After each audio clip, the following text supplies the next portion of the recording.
To show myself love, well, most recently, I can answer this currently. To show myself love currently, I spend time forgiving myself. And that's a journey that I've been exploring because I don't know how to do it, but I'm learning how and constructing it for myself, what that actually means. I've been told forgiveness is such a key component for many aspects of one's life, but for me personally, I didn't really intimately understand what that meant. And to forgive myself for me now means to register how I've been treating myself and offer myself love regardless of what that looked like. And so it has created a loop of love toward myself through this portal of forgiveness in any format, in terms of like, yesterday I kind of talked to myself bad, or yesterday I didn't act the way that I wanted to, or yesterday I yelled at my husband, or whatever it was. And it's in each of those scenarios, like, can I forgive myself? Can I forgive the part of me that didn't know any better, couldn't do any different, couldn't act or be any other way? And through that acceptance that portal of forgiveness is offering me, that's how I love myself right now. It's a practice. It's practice, not the game.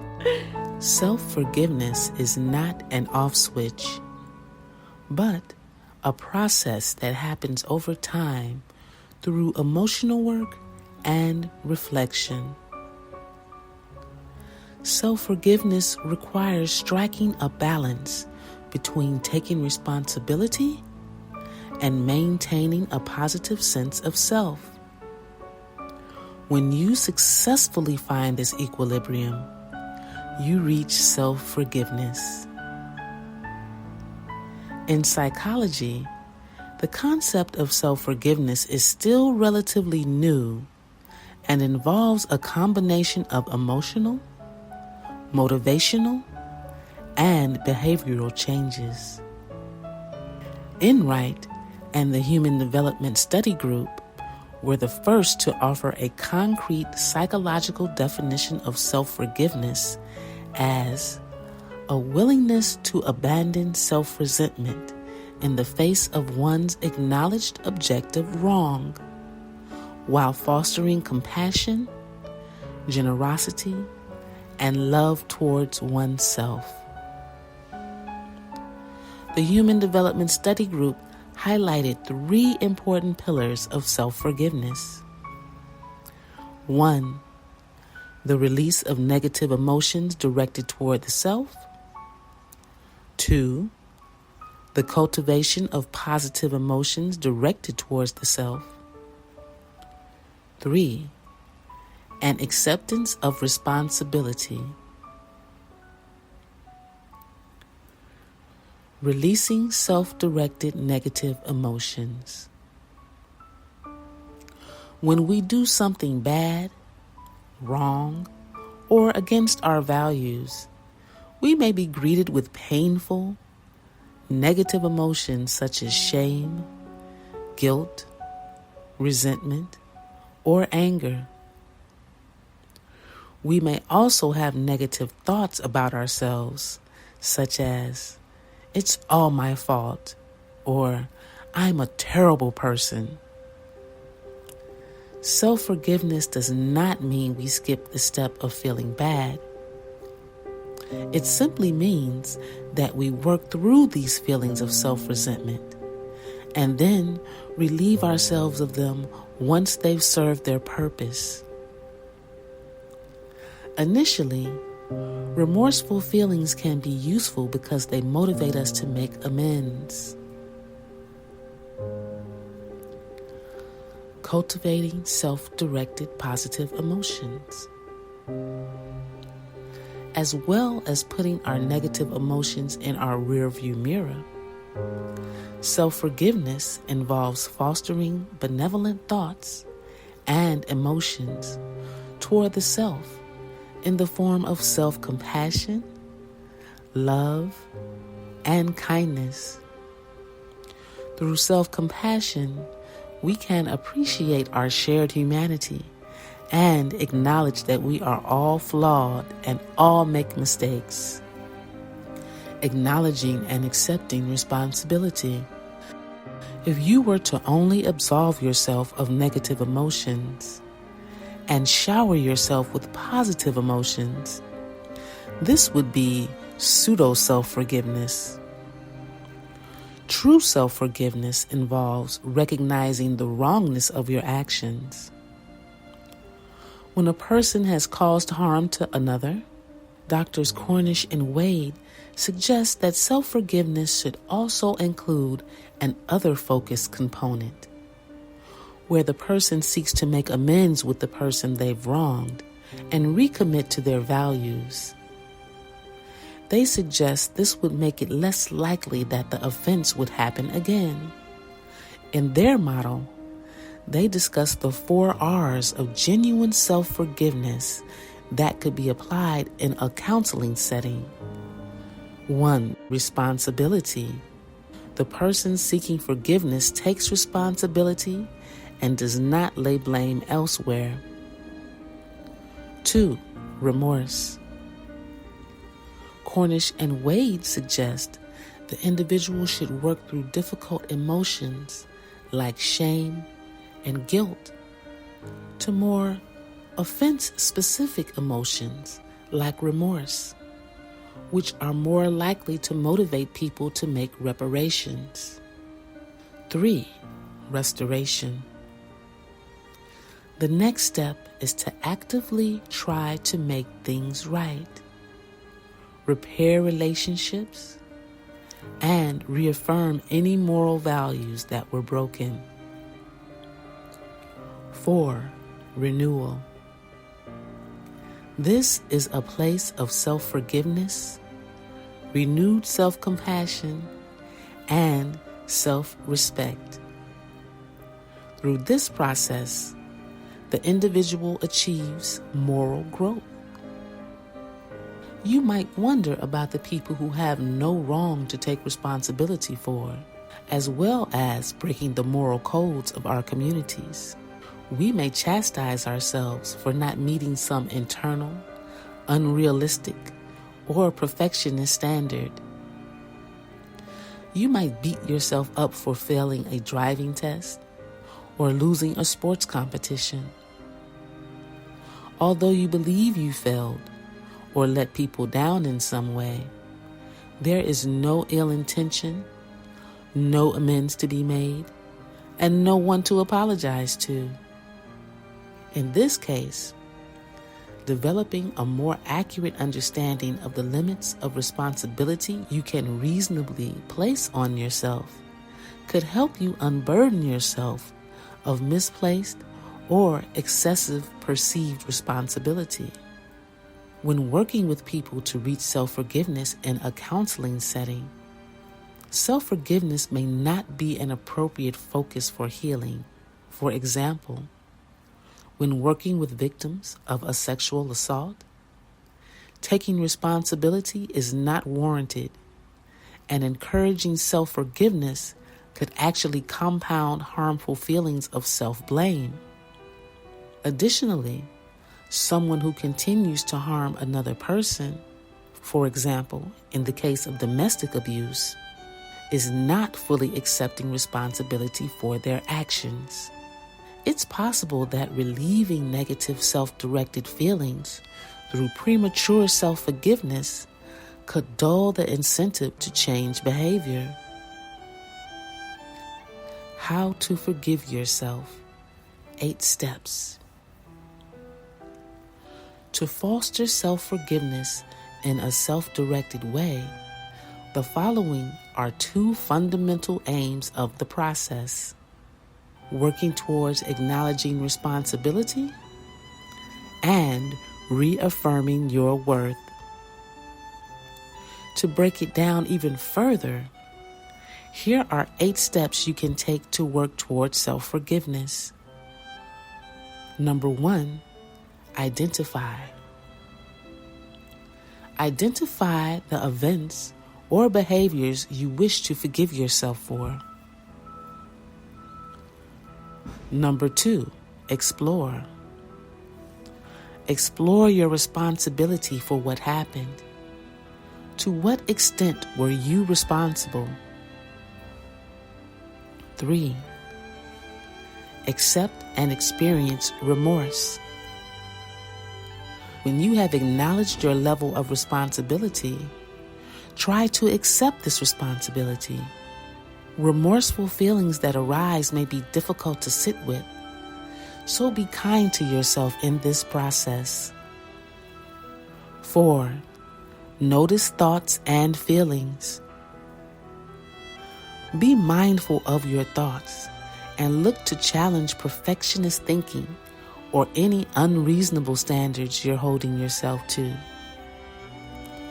If you're feeling guilt or shame, try to understand this in the context of this one unique event or behavior. Avoid generalizing these feelings to you as a person. Focus on your actions, not your character. 5, make amends. Make amends when possible with the person you've harmed.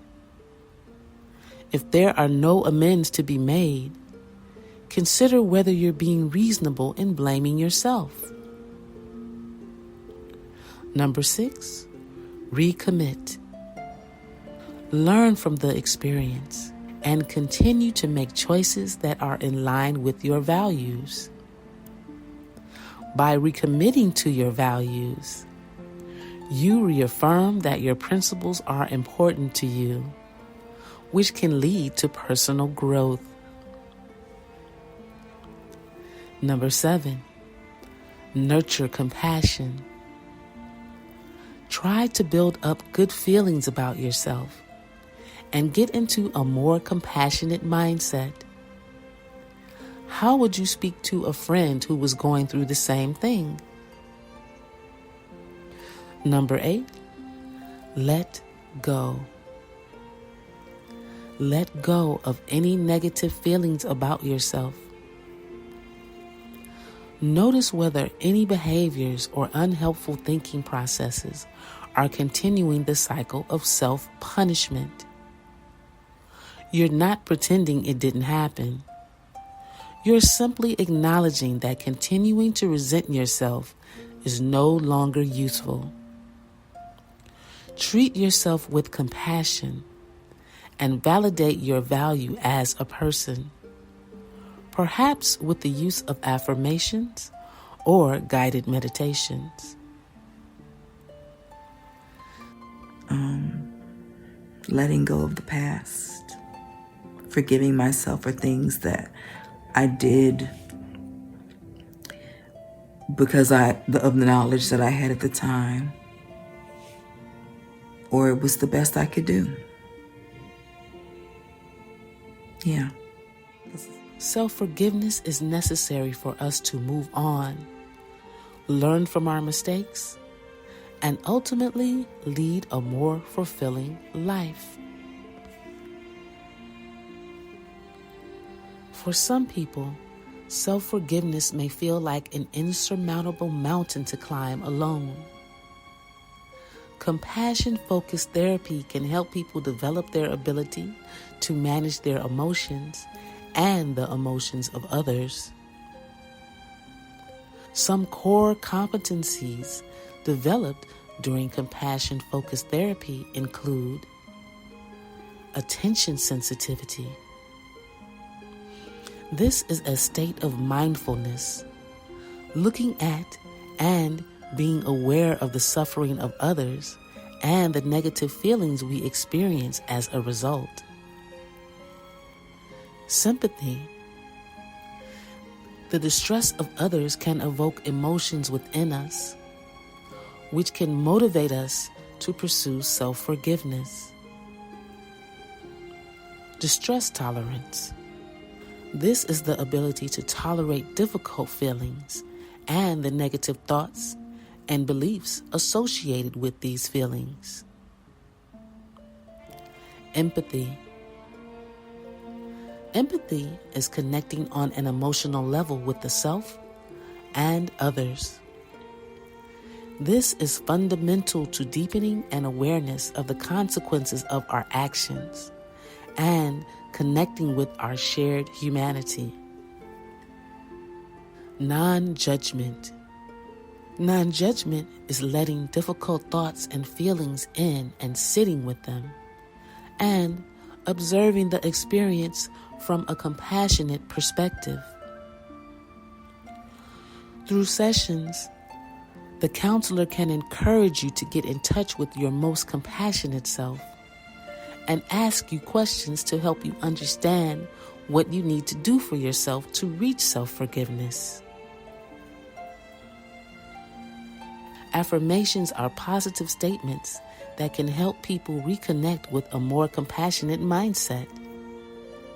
Using them regularly can help people turn the volume down on negative self-talk and amplify more positive self-affirming thoughts.